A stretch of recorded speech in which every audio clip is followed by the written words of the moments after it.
Now I am become death, the destroyer of worlds.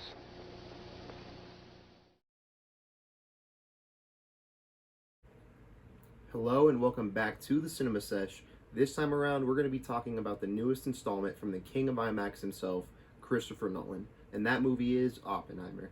This was a fantastic piece of art. The cast was amazing. You have Cillian Murphy, Emily Blunt, Robert Downey Jr., Florence Pugh, and just so many more cameos, if you want to call them that, because just randomly throughout the movie, you'll just see another amazing actor just show up for a scene and then he's gone. And it's just like, wow, I didn't know he was in the film. And that part alone blew me away. But the cinematography, the score, just how the movie flew, oh man, this movie was great. And if you want to hear more about it, make sure you stick around, click the like button, and make sure you click that subscribe button as well. All right, let's get into it.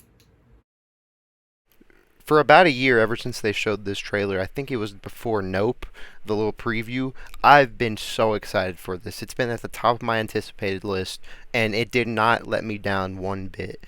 Ludwig Göransson, the composer on this film, is one of my favorite composers in the world right now. I know he's going to surpass Hans Zimmer very soon, and this score that he does for Oppenheimer after working on Tenet with Christopher Nolan is truly one of the best piece of works he's ever had. And I feel like working with Christopher Nolan in the past 2-3 movies that he's done has really helped him as a composer, and it's going to show in the future if he continues to work with Christopher Nolan, because everything he does is masterful. One of the main reasons I love this film so much is because of how it feels. It feels like I'm watching a biopic, but at the same time a psycho thriller. And the way Christopher Nolan makes that work with someone that I don't really know too much about, but after leaving this film, I feel like I know this guy so much better. And Christopher Nolan does a great job, and I feel like there's no other director to tell the story of Oppenheimer besides Nolan. And I'm glad he did this with his film. The cast in this film is phenomenal. I really think Christopher Nolan's going to win a Best Director Oscar because everybody he works with in this film brings their A game. Someone as small as Rami Malek, who has the smallest scene. I'm not saying he's a small actor. He's a small scene in this movie.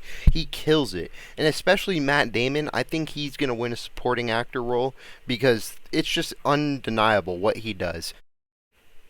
I haven't seen him act this good since Ford versus Ferrari, and I love that film so much, so for me to say that, it said something about his acting. And I know I just said Matt Damon was the star, but I can't end this review without talking about how great of a performance Cillian Murphy did. I don't know if it's Cillian, but he was phenomenal, and I really think he's going to be getting a Best Actor nomination and possibly win the thing next year. If there's no other better film that comes out with another stellar performance like this, then he's definitely going to be going home with an Oscar nomination and a win. Clocking in at 3 hours, I know this movie might not be the one you guys want to go see, but I'm telling you, go see it on the biggest screen possible. Christopher Nolan is one of the best directors of our generation right now, and everything he does is a masterpiece, and he is one of the true directors that actually cares about film to this day. So if you have a chance, go see this movie in the biggest screen possible. Do not wait for it to come out on streaming.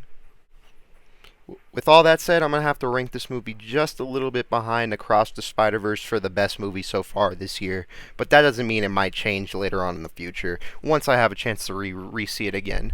There's still a great ton of movies coming out later this year that I'm planning on reviewing. We got Kraven the Hunter, we have Dune if they don't delay it, and we also have the Marvels, so lots of good movies coming out this year. Hopefully I'll get them all reviewed. And yeah, guys, this has been the Cinema Sesh. If you guys enjoyed this one, please click a like and subscribe.